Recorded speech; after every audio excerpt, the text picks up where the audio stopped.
Okay. All right, before we can get back into debugging and Valgrind and why all those things are actually vitally important, first we must talk about different types of memory segments, namely static, stack, and heap, which is when your program runs, it has to store your data values somewhere, and these are the three categories of memory that your program stores data. And lastly, we're going to need to learn about pointers, which are actually, all a pointer is a variable that holds the memory location of something else. That's it. If you can fully grasp what a pointer is by that simple definition, you are now light years ahead of everyone else. But also, very important for this class, I want to make sure it's clear, if you don't learn how to use pointers, you are going to fail this class. It is vital you understand how a pointer works, why it's important, how you use it, and then of course all the gotchas that go with it. So make sure you understand pointers. I'm going to, now that I know that we haven't learned about it beforehand, I'm going to assign the next homework is really just pointer homework for due in 1 week. Okay, so let's go ahead and get started here. 3 categories of memory for data store. Okay, when you create a variable, it's going to be stored in one of these 3 locations. Static, now the static memory, it's known, the storage requirements are known prior to runtime, and the lifetime is the entire execution of the program. What would this be? Like an integer value that has a set value that can't be changed. Okay, so something that's final, right, in Java? Right, so correct. Something that can't be changed, yes? Class variable, like the static variable? Class, yeah, so a static variable in general will be stored here as well, hence the word static. Also, your global variable is going to be here. Another key thing to keep in mind is, remember, your program consumes memory. Your program is stored in static memory because it's known prior to runtime, and it's the storage size is, and so it's all written there. So a lot of your variables are stored in static. In static, it's not going, actually the thing about static is that the storage requirements are not going to change. You can actually write to static memory. Please do not, because you could try to write and overwrite your program while it's running. Sadness will occur if you try and do that. Actually, modern operating systems no longer allow you to do it. But of course, back in the day with DOS, you could do whatever, no one cared. Yeah, you run a program, it's like, all right, we'll just start at memory location 0 where the operating system is, and I'll just start writing stuff. It's like, okay, cool. It didn't care. Good morning. Good morning. All right, runtime stack, memory associated with active functions. All right, so which variables go in there? Runtime, which ones? Because there's going to be 2 of them here. Some runtime goes into heap and other goes into the stack. Global variables are static because you know they're going where the styles are going to be. So with functions, all right. Let's see, where are we? Class code debug. We'll go. Sure, we'll stick with this one. Start coming up with some lovely errors. All right, so we might have a function. We'll call it function int, I don't know, x, int y. Int z equals x plus y, and we'll have it go ahead and return int, return z. All right, what are the variables of the function? I'm going to go ahead and change this to add to variables. All right. So which variables are associated with this function? Okay. So those 3 variables are on the stack. So every time you call this function, the computer is going to allocate those 3 variables on the stack. Why am I calling this a stack? Because it's going to grow and shrink as you call more and more functions. And we're going to go into that a little more with the slides. All right. And the last one is heap dynamic storage allocation. This, in Java, all your objects were allocated on the heap. In C++, you can choose whether to allocate something on the heap or not. And I'm going to have to just leave it at that for now, and we'll get back to this one later on. This is probably the most important one for you to understand, especially when you start doing your projects. All right, static, simplest, can be determined at runtime, or actually compile time. Global variables, constants, and code. Okay, we talked about that. Great.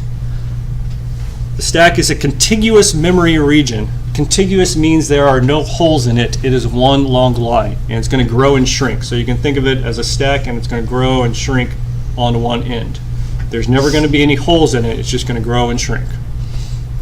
It grows when an active record, it's called activation record or stack frame. For now, when a function is called, it grows. And then it shrinks when the method terminates, the function terminates, because it deallocates that memory.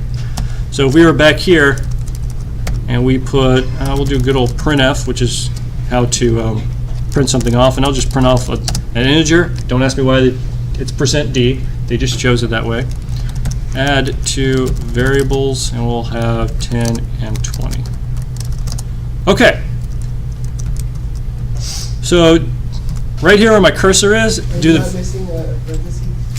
I certainly am. Nice.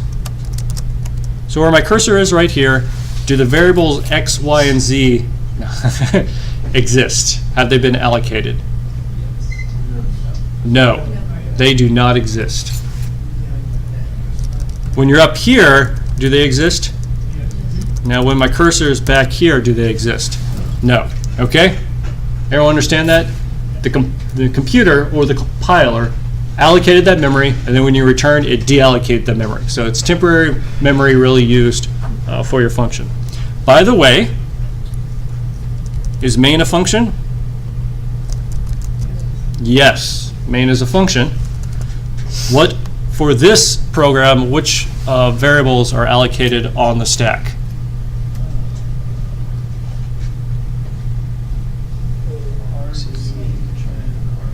Right, argc and argv. Now, argv looks funny to you because you probably haven't seen that syntax before, but we'll get to it in a minute.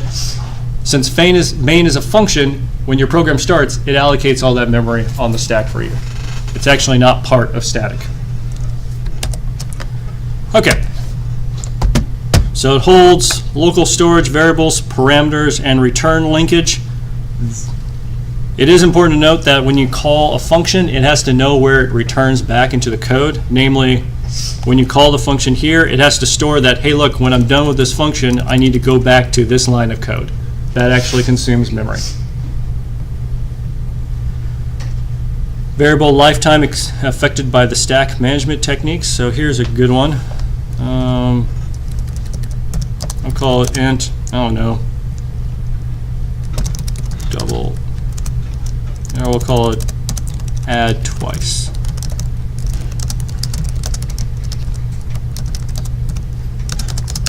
Int z equals add two variables, x comma y, and then return z. We'll have to fix that real quick.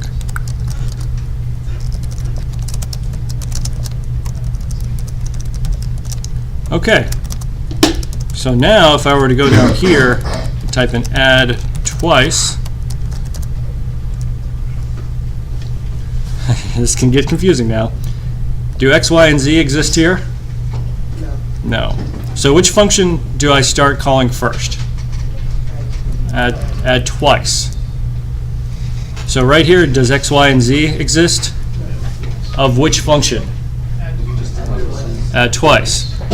Now I'm going to jump in here and I'm going to allocate x, y, and z again. So how many x, y, z variables, so to speak, exist at this point where my cursor is? Only two. Two sets. Two sets. The set that is associated with this function and the set that's associated with this function.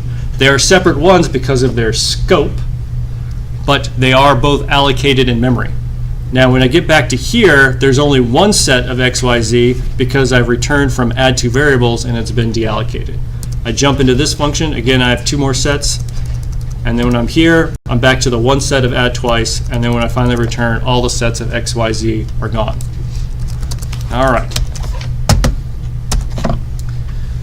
Heap objects are going to work differently. Notice that with the static, it was basically automatically allocated and automatically deallocated for you by the compiler or the computer. Heap, you are going to manually allocate and deallocate, at least in C++, whenever you want to actually create the memory and when you don't want to create the memory. This is very common in Java. All your objects were on the heap and all your primitives are on the stack, so that actually makes it pretty straightforward.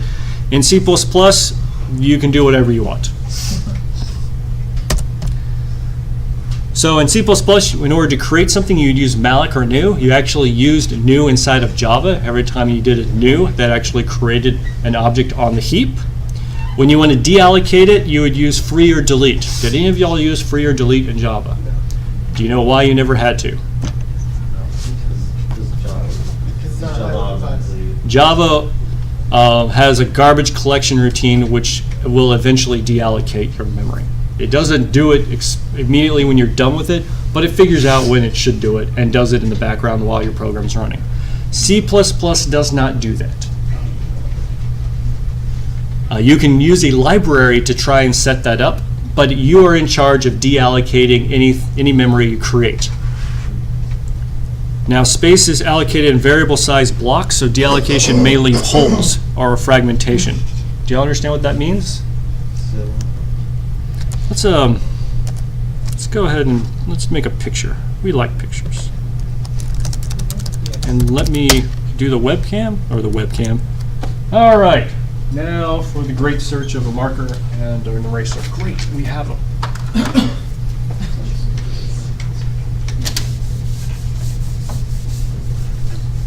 Okay, so y'all have created arrays, I would assume. All right. In Java, when you create an array, it's actually an object, which means that it's allocated on the heap. You can also create arrays in C++ on the heap. You can also create them on the stack, but we're just going to assume we're creating an array on the heap. So if we create one piece of, well, actually, let's start from here. Let's say your memory is just this long block. And this is how you usually think of memory. It's just one long string of bytes. Starts at 0, 0, and just keeps on going. All right? Just think of it that way. We want to create an array of 10 integers. So when we say, hey, look, new int, we'll go new int sub 10. And I'll call that, let me back up, int star x equals there. X here is a pointer that's going to point to the array of 10 integers. Pointers don't make sense right now. We'll get to that. Yes?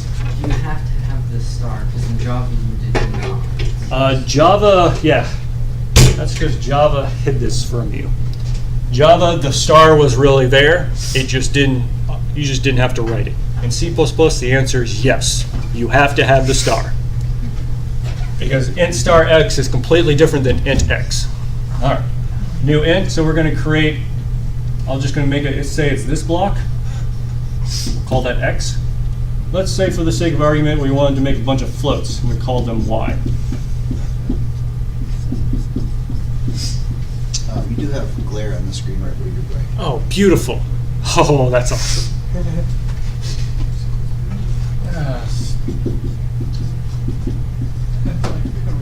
It's right on it. Oh, this was, I don't know if you ever took my class beforehand, but this is what I have to do. Oh, yeah. Oh, yeah. Where is that coming from? Computer screen ready? It's not my computer screen, it's the sun. Um, It's always the sun's fault. Oh, that's All right, so we'll say it's 10 floats, so we'll go, here's y right there. Notice that all of this is still unallocated. And let's, give me another type. Characters? Sure, why not? Characters. I'm going to call it str, just to help you understand that in C++, a string is really just an array of characters.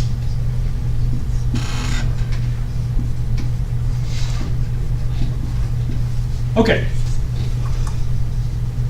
And we'll call this, what I call it, str. All right, we do this at some point. If I had this in a function,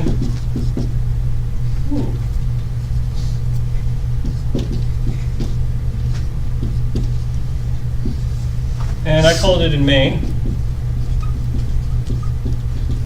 I'm not going to write all that.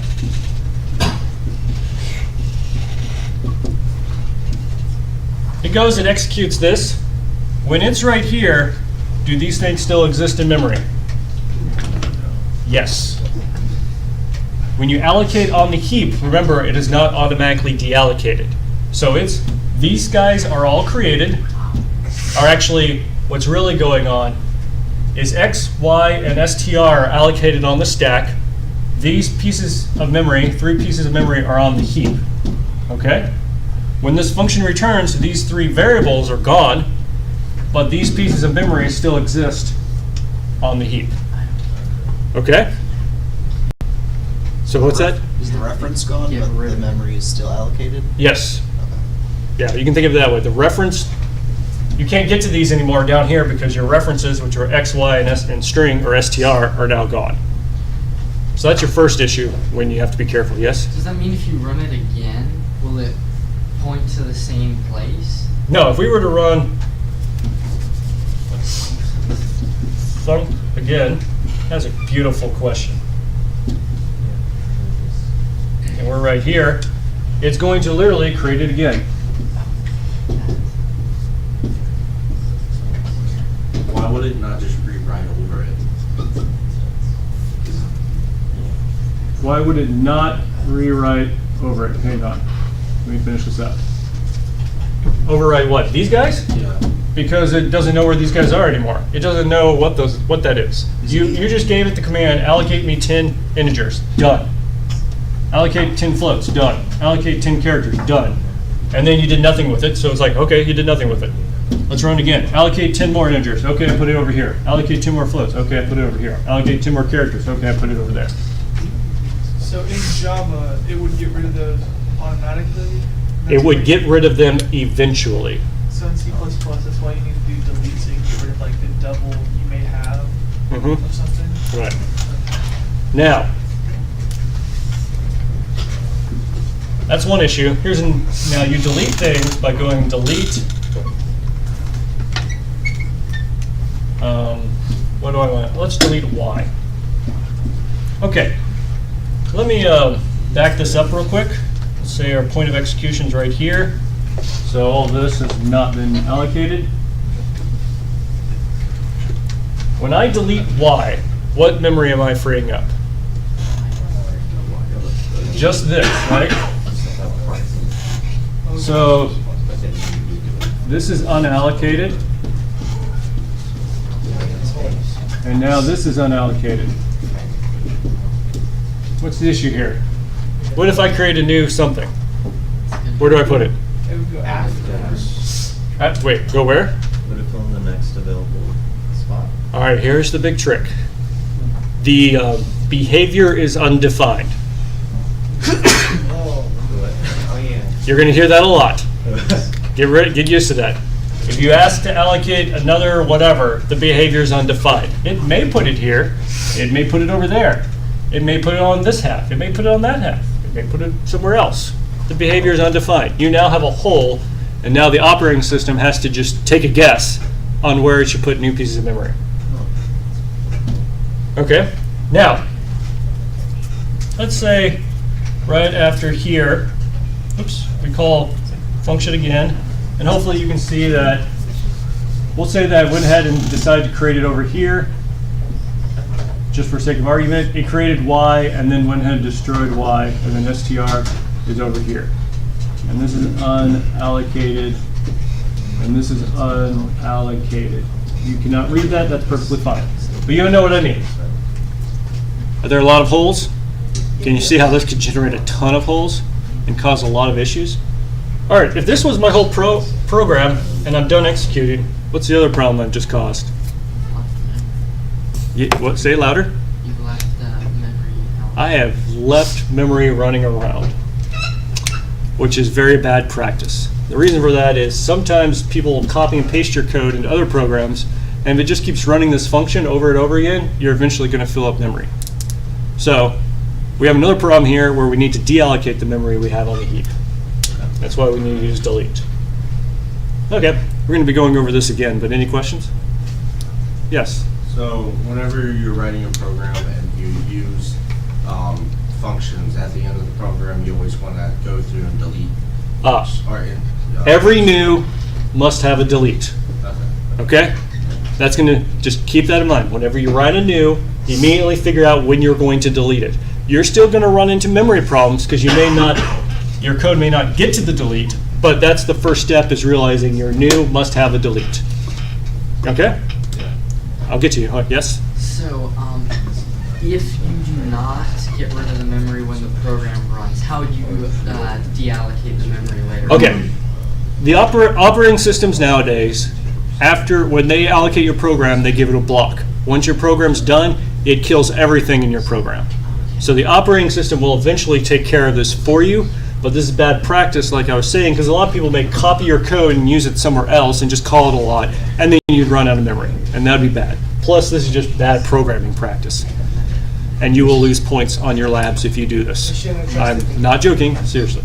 You have a question? Kind of a dumb question. I didn't understand. What's the difference between int x and star x? Okay, so that's with pointers. Remember, x is now a pointer to an array of integers. X holds the memory address of where the array of integers are. This is a good question. In other words, let's say that this was memory address 0xF4C. And usually you write memory in hex. Y'all have seen hex before, at least in procedural. Great. So the operating system allocated the 10 integers starting at this memory location. So if you were to print x, it would only print off this value because the x is holding the, no, it wouldn't print out the 10. It would print out the value, which is the memory address F4C, because all x is doing is storing the memory address of something else. In this case, it's storing the memory address of the 10 integers you allocated on the heap.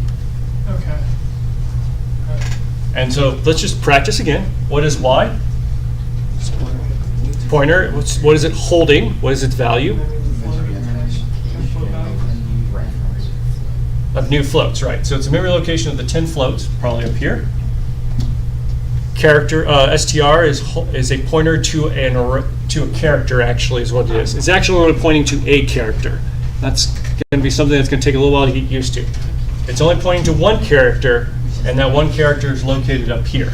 You just happen to be able to say str plus 1 to get to the next character, and you treat it as an array. So it's pointing to the first character. It's pointing to the first character. This is y is pointing to the first float.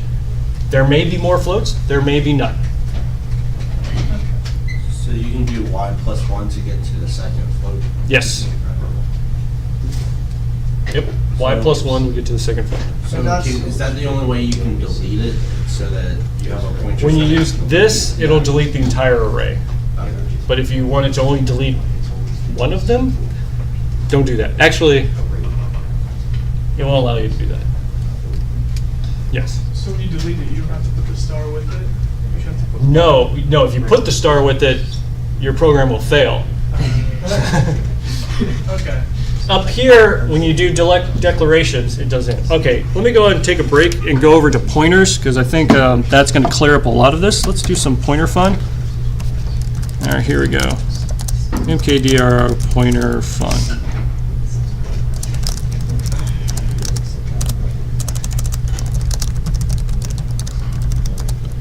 All right. std.o.h. Let me close this real quick. Open it back up. Make it big. All right. Int main int argc char star arg v. Return 0. Okay. So what do we have up here? We have what? Int star x equals new int of 100. Okay. Sure, why not 100 of them? X equals percent. You have to do LD x. Is that too hard to see? Because I can definitely increase the font. Much better? Or do you need it to be bigger, or are you good? Good, all right. Okay, what's the output of this? Oh, that's a great question. What's percent LD? So this is a long integer, and the reason for that, well, yeah, why do I have to do that? That's great. Why is it not a standard integer? Why does it have to be a long? Ooh. Because did you say like you if you just do standard x, it would just print out 1. So if you do a long, it prints out multiple. Okay. What is x? What is x? What is x's type? It's not an integer. It's a pointer to It's a pointer to an integer. On 64-bit machines, pointers take 64 bits, namely 8 bytes. On 32-bit machines, pointers take 32 bits, or 4 bytes.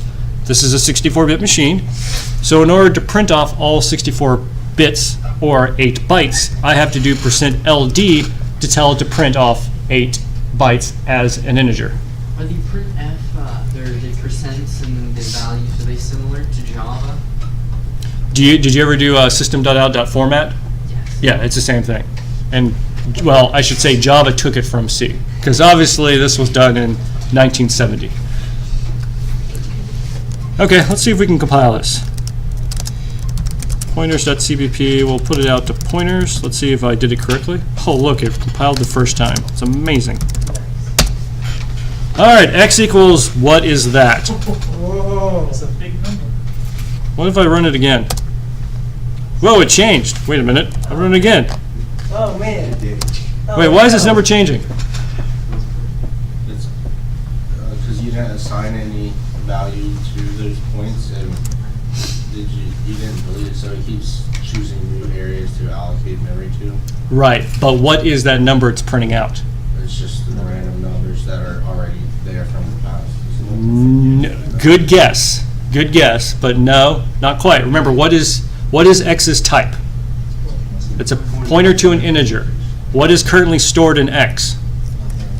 At this line. Oh, something is very specifically stored in x at this line. Is it a random memory address? It's the memory address of the array that I just allocated. So it's allocating the array, but it allocates at a different spot because it doesn't have to be the same spot over and over again. It's not hexadecimal. Like It is actually. Well, you can make it is hex. it? Yeah, I just don't. I just didn't do it. I was confused. I think it's I was LH. expecting I always hex. forget. Or is it LX? It might be LX. There we go. Okay, there we go. That makes sense. 0x. So that was just How about that? the decimal version. Yeah, there you go. Yeah, it was just the decimal I was version. Now it's a memory expecting version. Okay. So it's just printing out a new memory. The memory location that the array was allocated to. Okay. Now, but how do we get to the first element of the array? Do you remember? Anyone remember the syntax? Did you do x plus 1? How do we get to the first element? Wouldn't it just already be there? Well, what is x storing? Memory address. The memory address. But we want to go to the first variable of the array. How do we get there? That might be the only one that knows, right? Well, hold on. No, y'all know. How did you get to the first variable in an array in Java?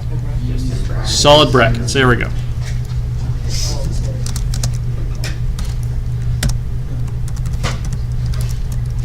What is its value?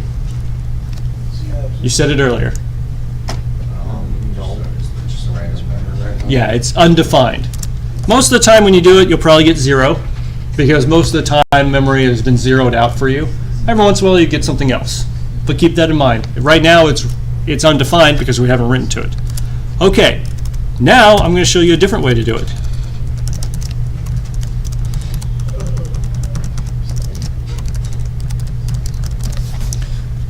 All right.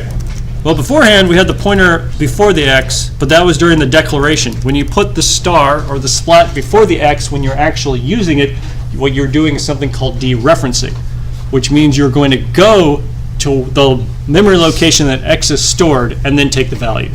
What is x pointing to up here? Or actually, what does x point to right here? Which value of the array does it point to?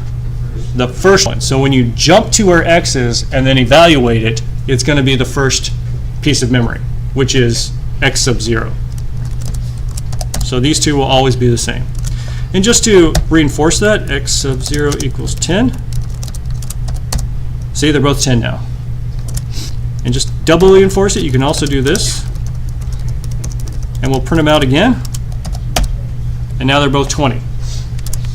They are both semantically the exact same. The compiler generates the exact piece of code for both lines. Would you just do a +1 to move one, or would you have to put it in parentheses Okay, great. in order to move one up? All right, let's go ahead and fill in the array, so at least it makes a little more sense. What has it got, 100? That way, let's see, x sub I equals 100 plus I, and then we'll go ahead and delete these two. So what should this print out? Yeah, 100 for both. All right, let's go and make sure it still does that. Beautiful. Okay. Now, what if you wanted to print off the, let's see, the 10th element?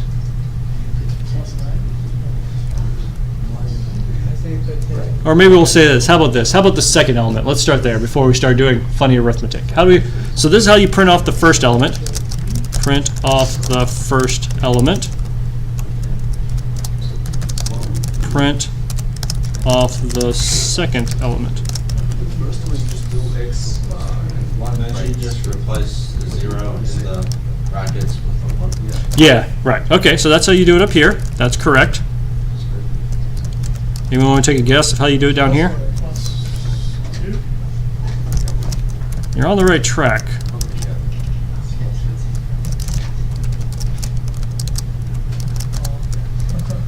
It takes your pointer, shifts it down by one.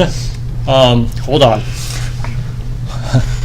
It shifts it down the number of bytes that it is of the type that it is pointing to. So, x is pointing to an integer, right? An integer is 4 bytes. So when you add 1 to x, you are actually adding 4 because an integer is 4 bytes. So let me first show you that this is actually working. 101, 101. And now I'm going to show you what x equals. Oh, we got it up here. Good. And let me go ahead and show you what x plus 1 equals.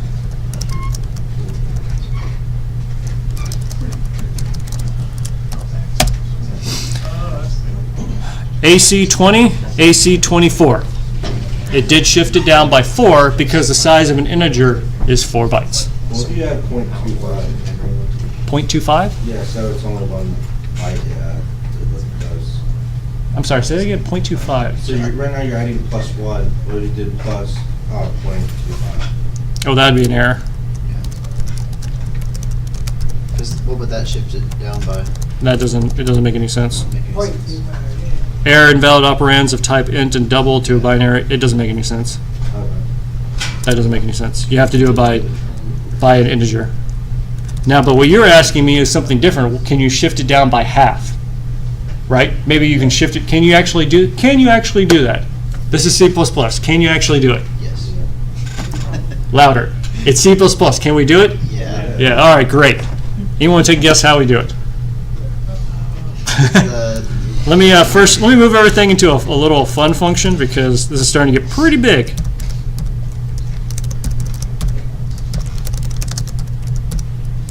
I'm going to call it pointers1.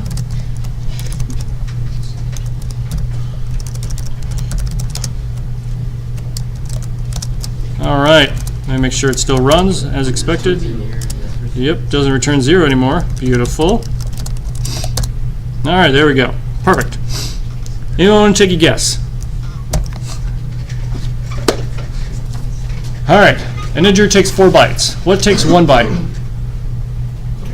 A character. Okay. I'll call it C pointer equals x. Is that legit?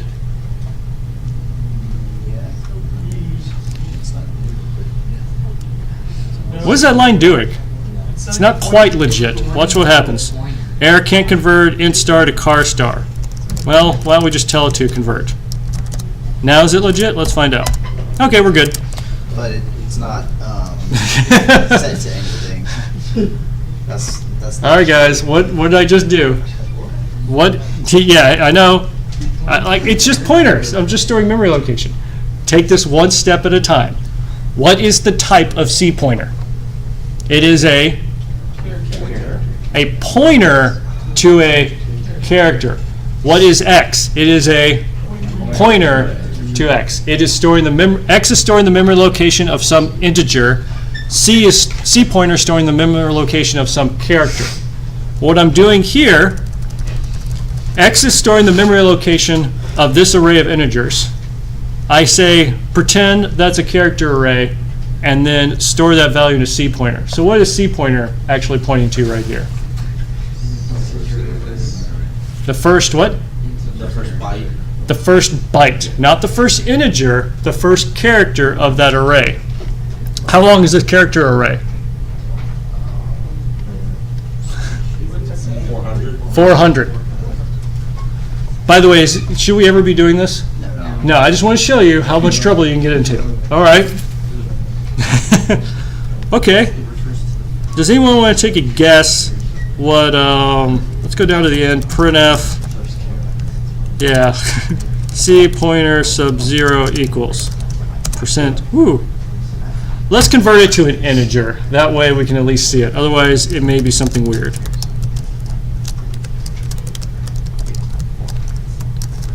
What is that value? Oh, this is a really tough one.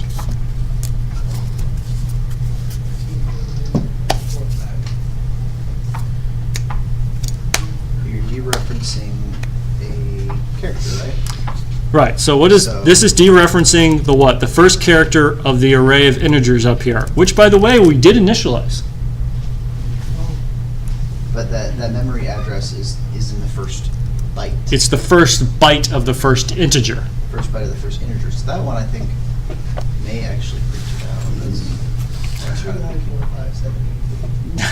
Because the memory address should still be the same if it's still pointing to the very first one, right?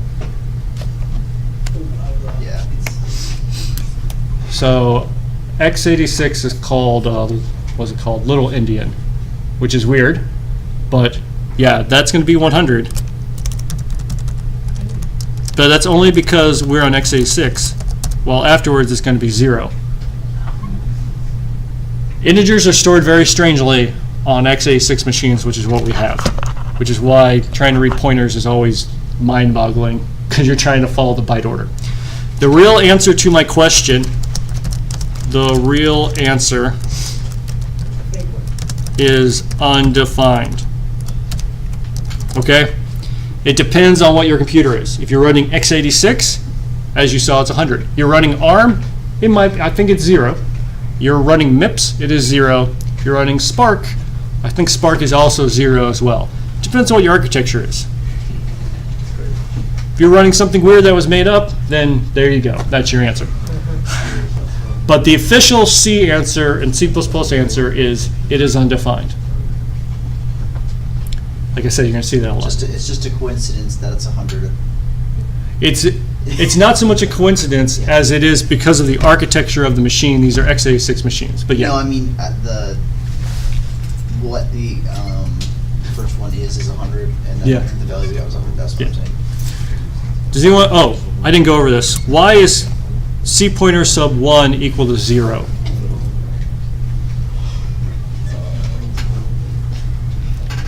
What is that pointing? What is C pointer sub 1 pointing to? Well, move 1 byte over. Are you still within the same integer?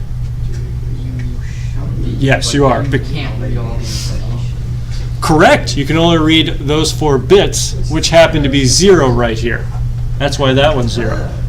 Oh, so what do you think on my machine? This is only because it's my machine.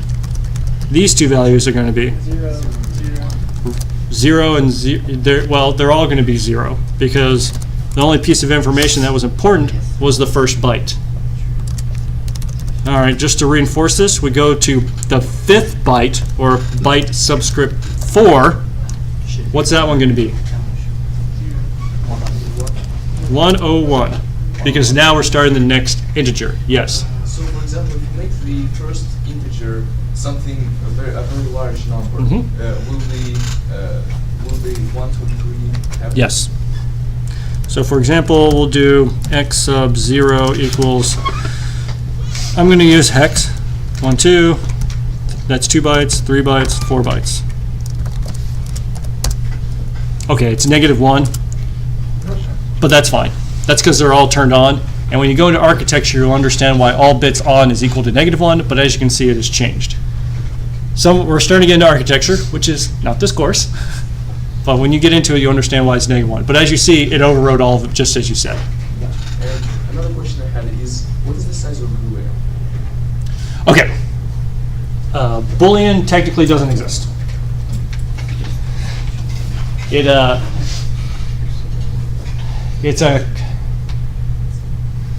technically doesn't exist. The compiler really takes care of it for you. It depends. I believe it's 1 byte, but you know what? We can find out. We can. Watch this. We'll do a print off size of Boolean. Is it bool or it's bool here in C++? We'll do size of bool. It is a character. Okay, because like logically, I thought it would be like 1 bit or something, but Yes. Boolean doesn't actually exist is the problem. It's really, in this case, it's a character. It does exist, obviously exists language-wise, but it's not actually something that's going to exist when you compile it out. The compiler takes care of it from there. And so it's not like a real data type. correct. Correct. When you get into architecture, you understand a little bit more what's going on.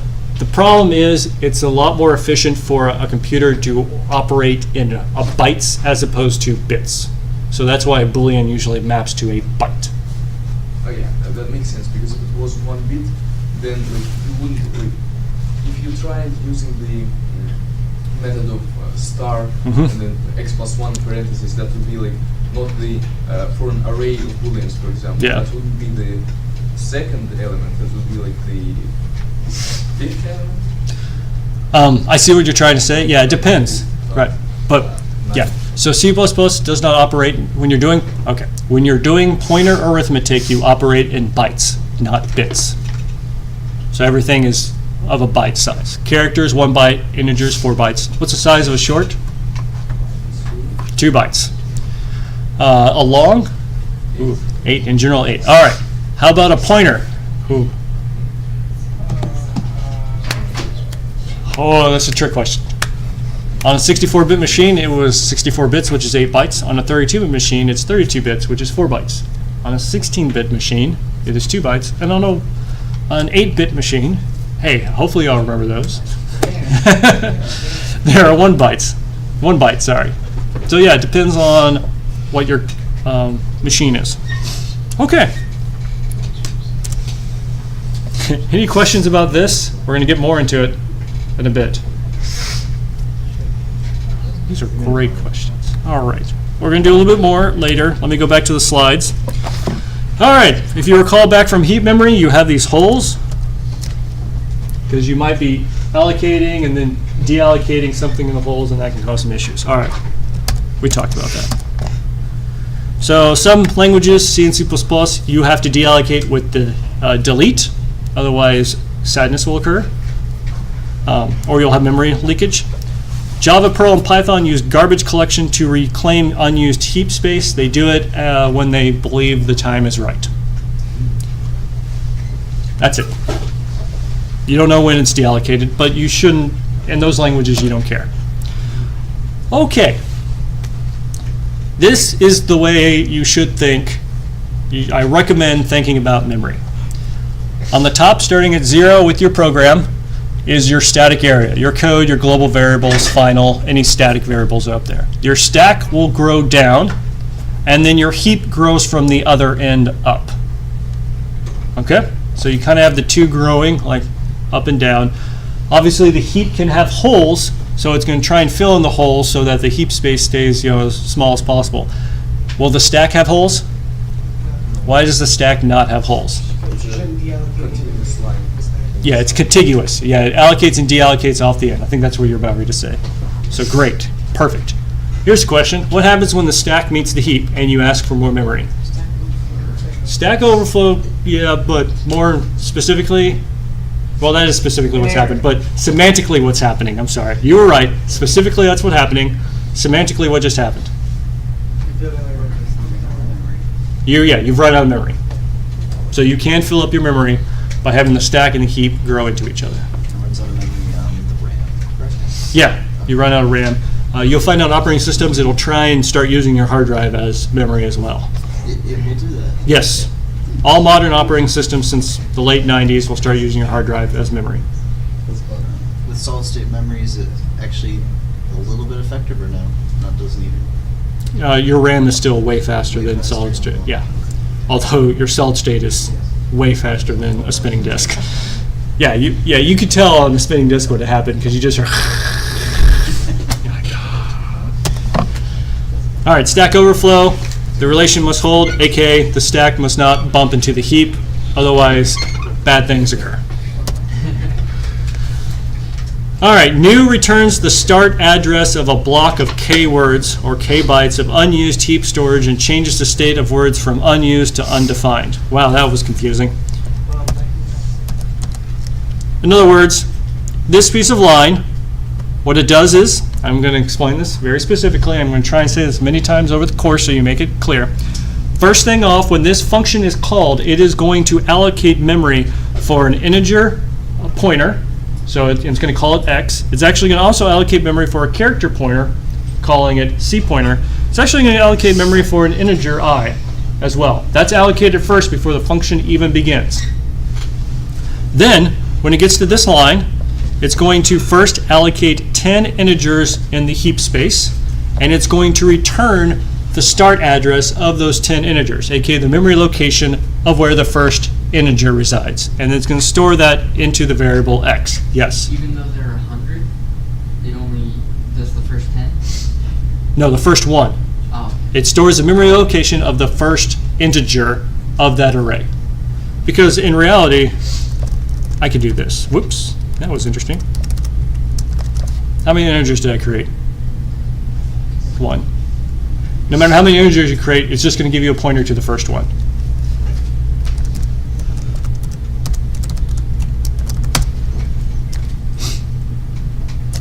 Any questions about that?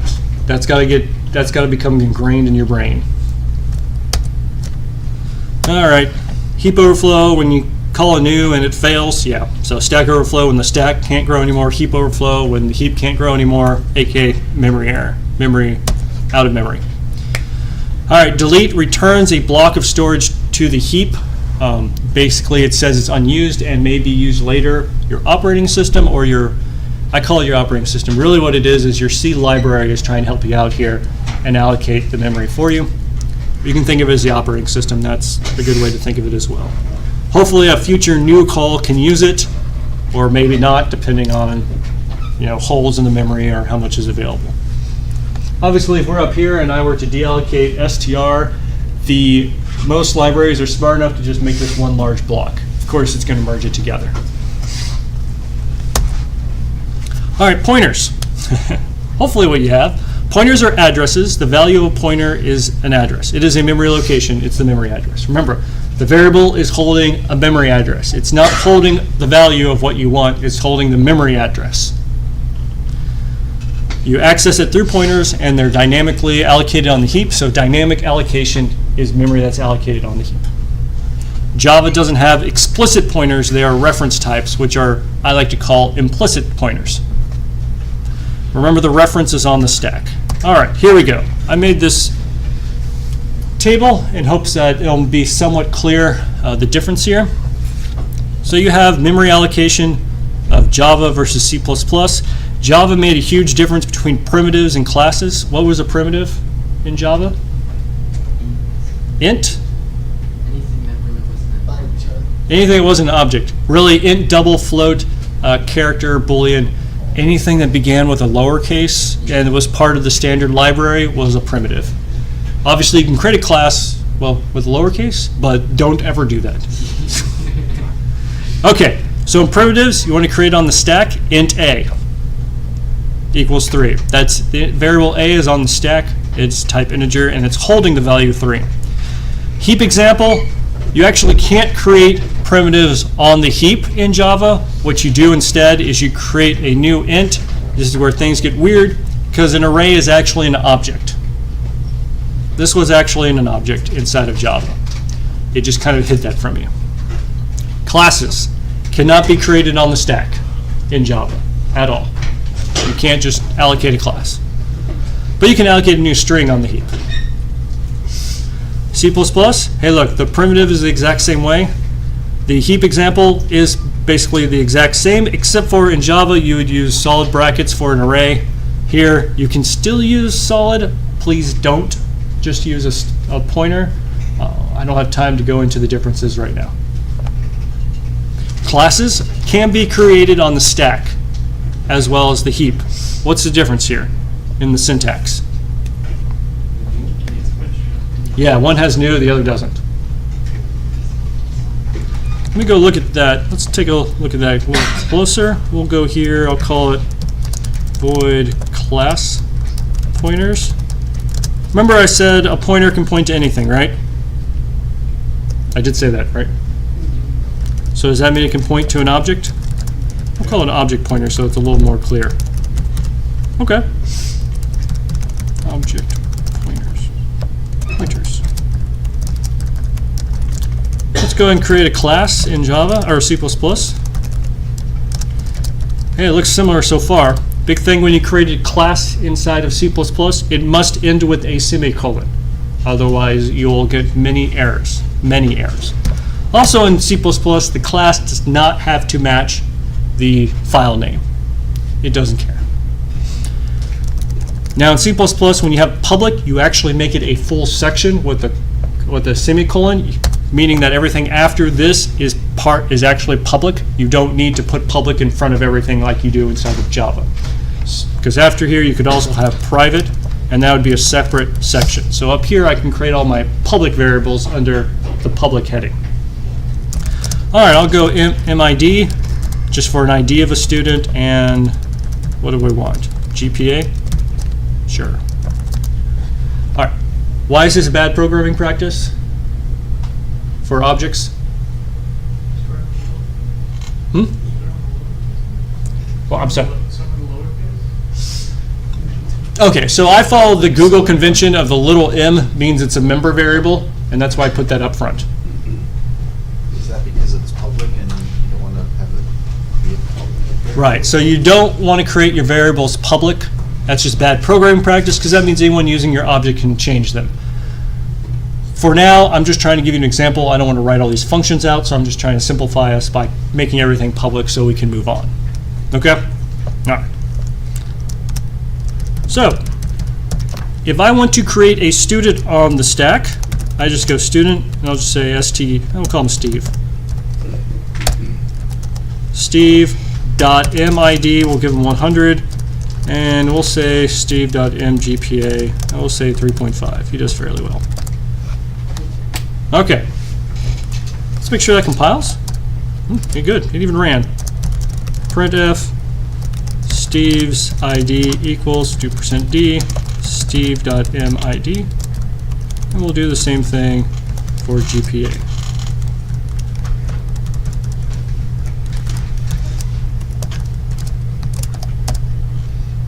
Oh, Oh man. poor. Let's see. He just lost his stuff. Man, he's gone now. It's over. Huh. Oh, why did that happen? Steve.mgpa simplified. Did I miss this up? %f?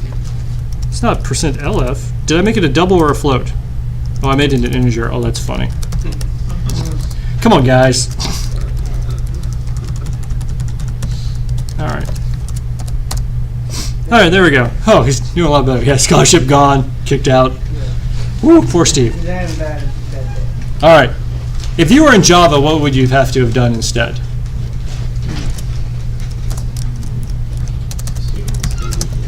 Well, different name. Give me a different name. Charles. Charles. Equals new student, right? We'll go and put Charles up here. All right. Because you have to do new student, correct? Yes. All right, let me make sure that it didn't like that. You put student before. Why? Because I didn't make Charles a pointer. Remember, he's a pointer. Because you're allocating the student object on the heap, so new student is returning the student object, or the memory location of the student object on the heap, yes. In Java, the blank parentheses meant constructor. What does that refer to in this? The constructor as well, Okay. which is empty. Okay. All right, now I did steve.mid to store Steve's ID number on the stack. How would I get to Charles's ID? MID equals 100. Is that going to work? No, because it ends with a T. Yeah, Charles. Nice. Is that going to work? Should. It should. Let's see what happens. Yeah. Request remember MID in Charles, which is a pointer type student star. Maybe you meant arrow? Oh, wow, it even tells you what to do. Wow, that compiler's nice. Yeah. Why is this not working? What is Charles?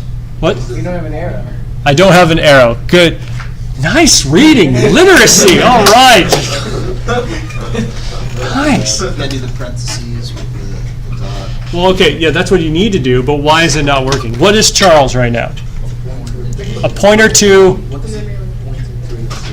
The student. a student object. It's not pointing to a class, it's pointing to a student object. So the pointer.mid, that actually doesn't make any sense because it's a pointer. So what you really need to do is dereference the pointer and then go to the MID. All right, let's do that.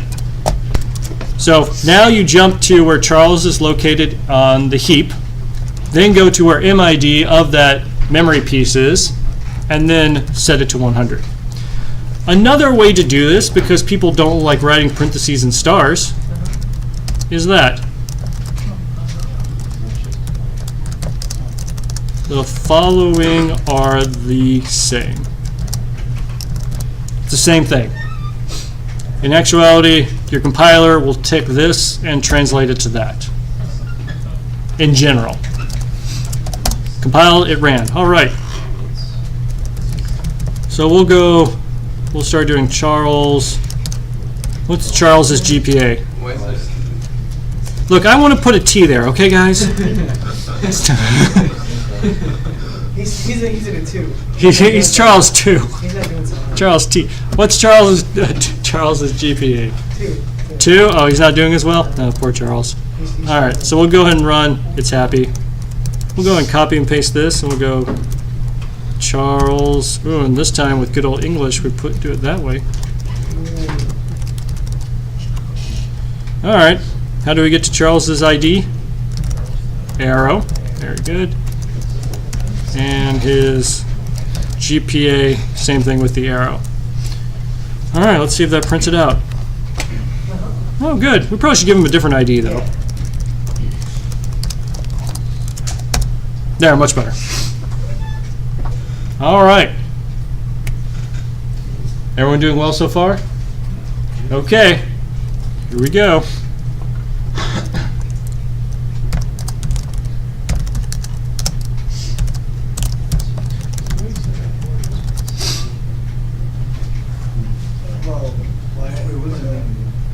Let's see if that runs.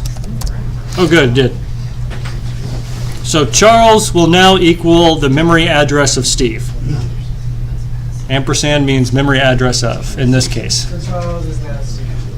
Charles is not Steve. What is Charles? Is Charles going to be a pointer to Pointer to Steve. Right, so Charles is now going to point to Steve. So if I print off Charles's ID and GPA, what am I going to get? Yeah. Yeah, he's cheating. He's using his resources. If you gotta use it. Wait, can we use our resource in class? No.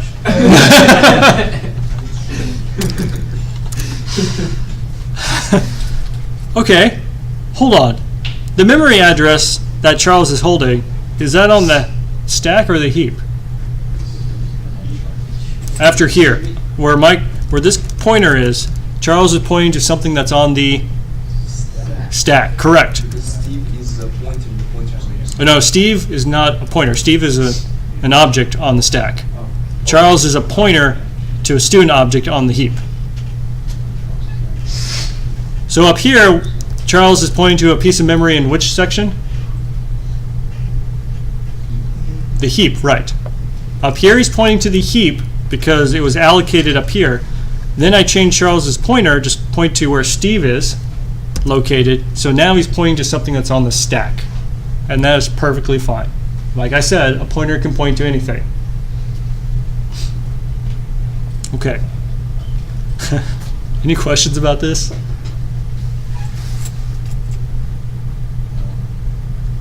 Hmm? No. Spring, why didn't you delete them after? I thought you had to delete them. Right. Oh, good. Someone caught that. I haven't deleted the memory. Huh. That's a memory leak, right? Yeah. It's a memory leak. Yeah, it's a memory leak. So, if I was down here and I did delete Charles, would that be good or bad? Oh, I didn't put the T. We'll be okay. It'd be okay? Oh, let's see what happens. Wait, no, we used it. No, it just blew up on you. Charles is pointing to Steve, so Yes. Steve is on the stack. Yeah, Steve's on the stack. So this is not good. You don't want to be doing that. You don't want to delete Steve. You got to delete Charles. Oh, that sounds mean. No, I thought we wanted to. So if we delete Charles here, is that okay? Yeah. Yeah. It's still pointing to Heap. Yes, point to the heap, and then I tell Charles to point to Steve. Yeah, now it's fine. What just happened? Okay. So it's out of a heap, but it can still pull from the stack. Yeah. Yeah. Well, I mean, after I delete Charles, what is Charles pointing to where my cursor is? No, I haven't done that. That's down here. Where's Charles pointing to here? He's pointing somewhere. Just something that's That's right. He is undefined, but he's actually pointing to where Charles was before he was deallocated. Because I haven't changed the memory location of Charles. He's still pointing there. So, yeah, now if I was down here and I decided to do something like Charles, whoops, MID equals 400,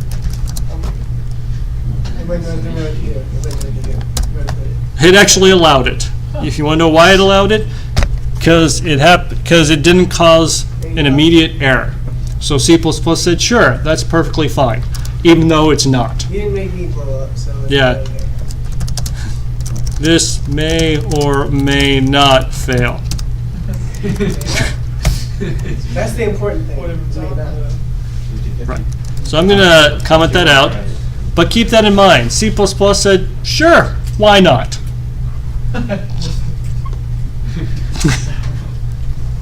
Just trying to explain to you why these are dangerous.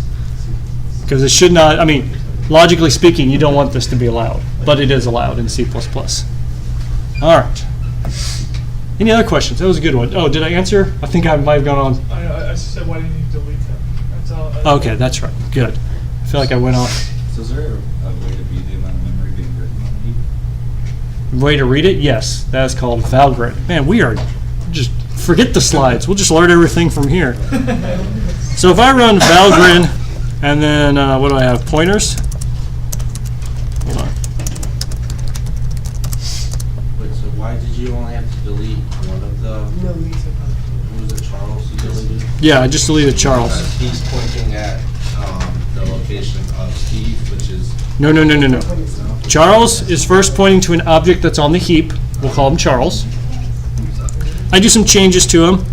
Right here, Charles is still pointing to that object on the heap. So when I delete him, I unallocate to that memory. okay. Down here, I'm saying I want Charles to now point to where Steve is. So he's going to store the memory location of Steve. Okay. So then I can change Charles's ID here. Of course, we'll take this one step further. Charles, we'll say 0.0, and then what happens if I do this? When I print off Steve's GPA.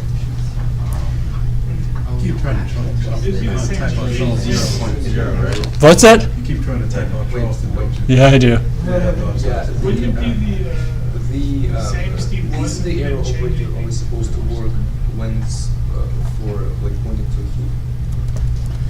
That's a good way to think about it, yeah. Since Charles is a pointer, this is just saying dereference it and then go to MGPA. So what GPA is going to be printed out here? The old GPs. That's gonna be 0.0, right? Right, because I just overwrote Steve's GPA using a pointer from Charles. So Here, let why me- don't you ever have to delete the Steve? That is is Steve a pointer? Is- No, he's not a pointer. Okay. Steve exists on the stack. So when is he deallocated? At the end of, not the program, at the end of the function call. So his memory is automatically allocated and deallocated for you. Okay. So how come Steve's GP changed? You changed Charles. Did you just pull from Steve? First? So I had Charles point to where Steve is, right? Okay. So now Charles is pointing to Steve. Oh. So if I jump to where Charles is pointing to, which is actually Steve, and then change the GPA, I'm actually changing Steve's GPA. Got it. Yes. If you didn't have the delete for Charles in there, Mhm. how would you be able to get the memory back without like parsing the memory or something? You can't. You can? I shouldn't say you can't. There's probably a lot of trickery you could do. It's not worth it. That's what. You might as well just assume you can't. Just assume you can't. Yes. All right, when you did you set the Charles memory location, Steve. I set Charles to store the memory location of Steve. Okay, when you set the GPA to be. I said set the GPA that Charles is pointing to 0.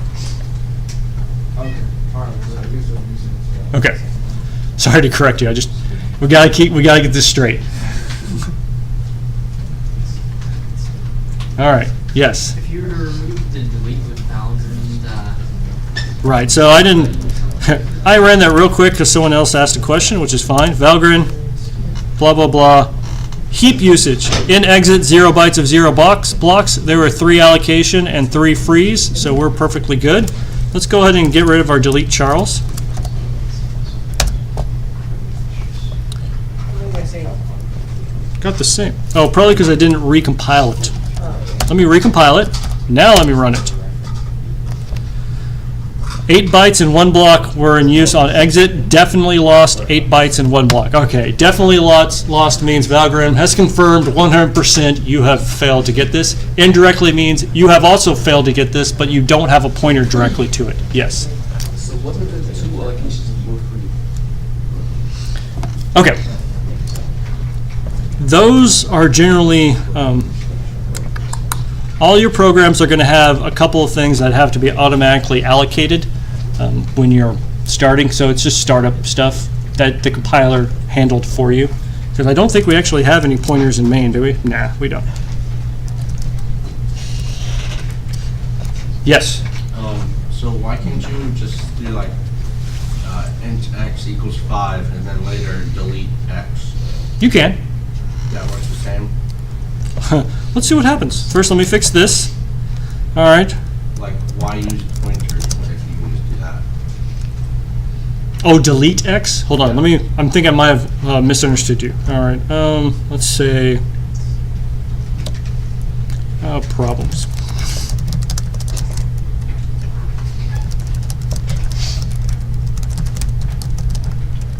So you're saying make int X equals 5? Yeah. And then delete X? Okay, that won't work because syntactically X is not a pointer. Oops, that's not what I meant to do. Let's So- compile and run. Right, on the other hand, you could just do this. Invalid conversion? Sure, let's just fix that real quick. All right. Now we'll try it. Sec volt. Whoa, what? Okay, what is this line of code doing?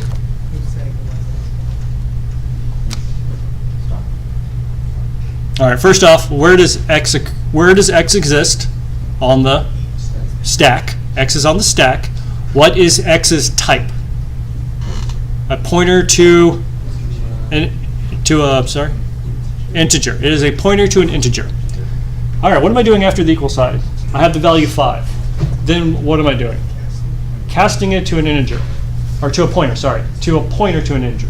So now I'm saying 5, this is really memory location 5. Store memory location 5 inside of X. Where is it stored? Is it stored in the heap? Hold on. There's no heap usage here. X is on the stack. I am explicitly putting the value 5 inside of X. 5 is and we're saying since X is storing the memory location, 5 is the memory location. Can anyone guess what is stored at memory location 5 on your machines? Undefined. Officially undefined, but on pretty much, that is correct. Undefined is the correct answer. But on pretty much every modern machine, that is where your kernel, aka your operating system, resides. So do you want to go around deleting that? No. No. So you're... Write that up. Send that to somebody. First off, in DOS, we'll allow you to do this.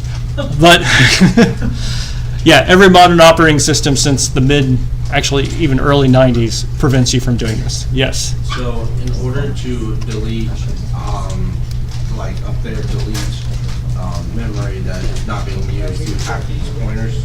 Yes. In C++, in order to manipulate the heap, you have to use a pointer. All right.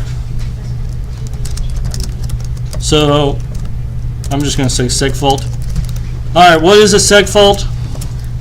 When you take operating systems, you'll understand exactly what that means, but it's basically saying you referenced a piece of memory that's not within your program, within the segment of your program. So it's a segmentation fault.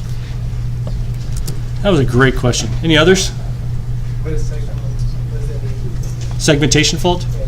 It's you had some error outside the bounds of your segmentation, outside the bounds of your process or your program. Maybe already answered this, but I'll answer it again. if you make something in the heap, can you reference that one selection in the heap and then edit what's inside there, or is it just finalized kind of before you delete it? So you store What? stuff into the heap, can you edit that stuff? Yeah. Okay. Yeah. Nothing in the heap is finalized. Okay. Nothing in C is actually finalized, but that's okay. Like I said, C is just going to allow you to do whatever you want. All right, that's a seg fault. Okay. All right. Man, where are we in these slides? Okay. I don't even remember. All right, back to Java versus C++. In Java, arrays are allocated dynamically from the heap. C++, it can be in either location. For example, actually, how long has this lecture gone? Okay, over and out.